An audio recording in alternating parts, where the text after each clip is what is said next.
What's going on, New York Jet fans? New York Jets are coming off of a 27-0 drubbing preseason week 2 against the Carolina Panthers. Wanted to get this out last night, but had to rewatch the game so I can try and know what I'm talking about here. All 22 was not available to me yet, so rewatched it on broadcast and did the best I could with that.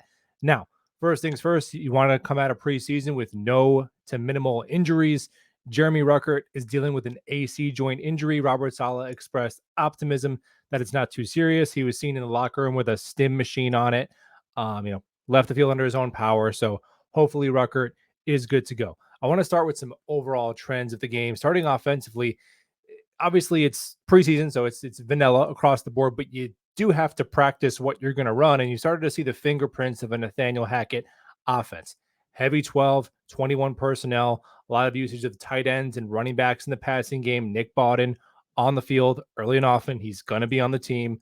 A lot of mesh concepts, right? Drive, shallow cross. You saw the play action, naked boots, short yak intended throws. The run game, mostly split zone, inside zone, a little bit of outside zone sprinkled in as well. And to the quarterback, Zach Wilson. Yeah, poise, command, for the most part, accurate. Uh, didn't see any big mistakes. The one sack he took really wasn't much he could do about it. There was a miscommunication up front.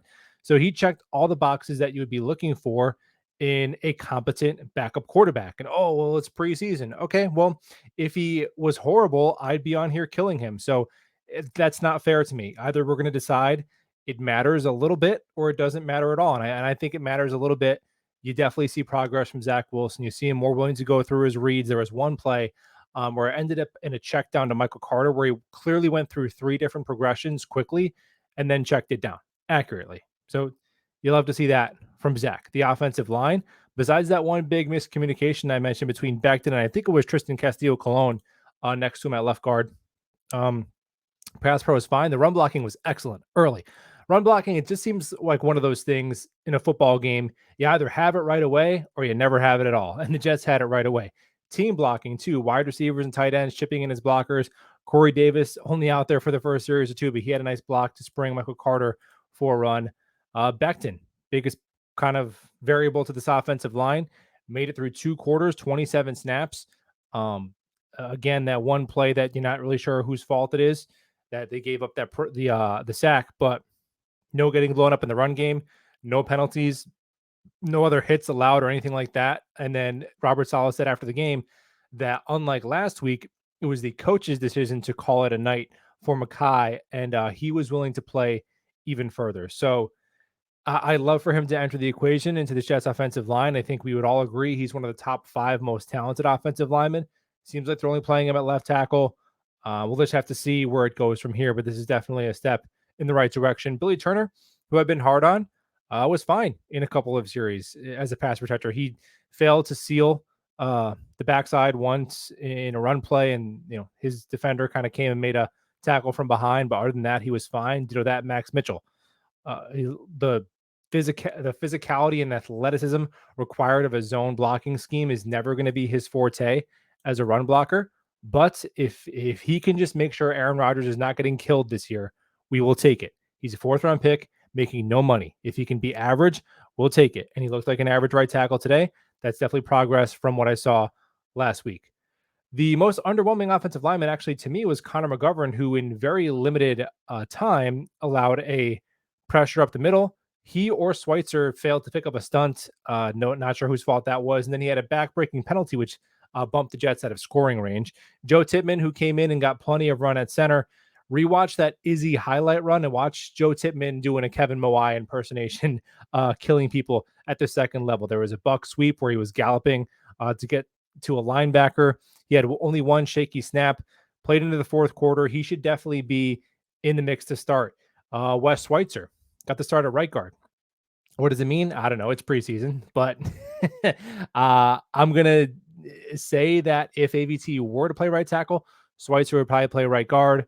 But Robert Saleh said after the game that he just deserved to be out there. So maybe they're trying to get guys work in different spots. Schweitzer was pretty abysmal at center for the Commanders last year, but he had a very solid 2021 at right guard. I think that's his best position. The offensive skill position players, rather. Michael Carter, hey, only a couple of plays, but he looked like rookie Michael Carter. It's amazing to me how he's just been written off. Like his rookie year didn't exist. Like he wasn't a contact balance, broken tackle machine as a rookie. You have to keep Bam. Bam's way better than Michael Carter. Based on what?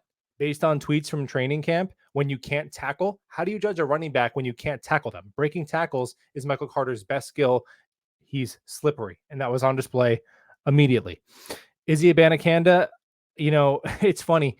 I was looking back through my notes when I was watching him at Pitt, and I said, such a great athlete, but kind of clumsy, right? And you see that he runs just kind of clumsy. The contact balance isn't great, but he's super fast and he's just strong enough to kind of always fall forward for a couple of extra yards. So he's got some raw edges to round out in his game as a fifth round rookie who I still believe is 20 years old for a couple more months, but crazy spin move. He's had 2 explosive runs in each of the last 2 preseason games. So like to see that.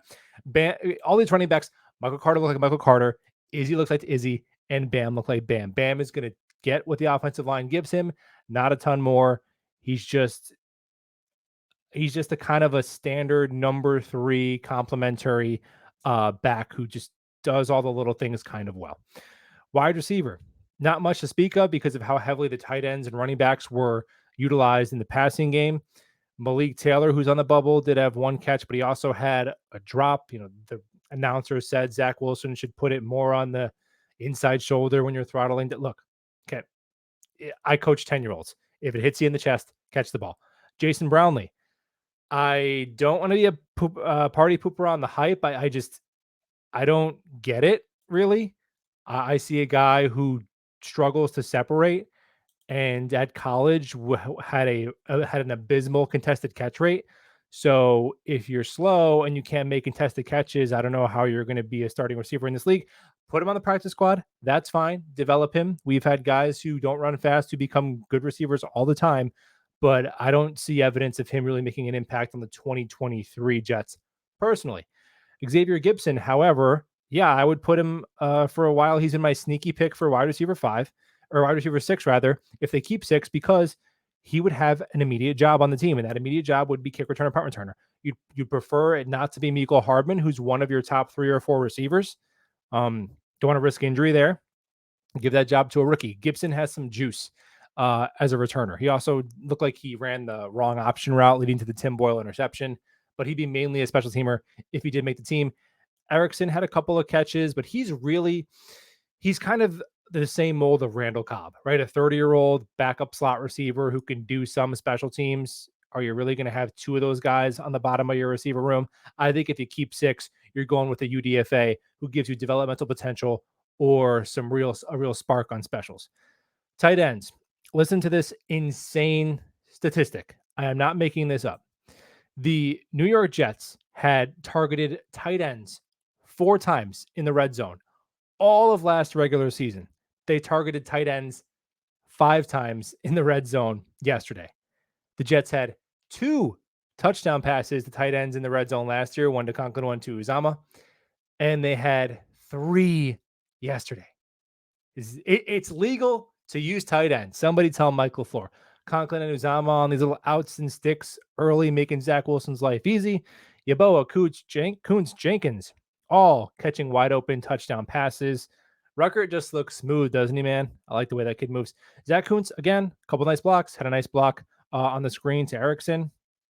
They ran counter his way twice, and he was able to kick out without crumbling. That's all we're going to ask of him for right now. That'll do. Defensive line, dominant. I don't think the Jets, besides Quinnen, I don't know if they have, they don't have one of these dynamic duo offensive defensive linemen, these 2 pass rushers that are going to combine for 25 sacks. But I don't know if any team can go just waves of the second team and the third team and just keep coming at you with all different guys. So this one's big and strong, and this one's fast, and this one's long and bendy. It's just ridiculous, man. Will McDonald, the speed and rip and the spin. Yeah. You saw that at Iowa, man. He can play. He has the best toolkit, the most gifted edge rusher that the New York Jets have had since John Abraham is Will McDonald. It's just a pure pass rush ceiling. It is. Jermaine Johnson is an absolute grown man. He just was practicing on the right tackle of the Carolina Panthers. Huff had a sack. Quentin Jefferson chipped in. Solly Thomas, he was in the backfield all day long, lining up inside and outside. Some roster bubble guys. Also, Johnny Hector had a strip sack and recovered it. Deslin Alexandre, undrafted free agent from Pitt, did have a sack as well.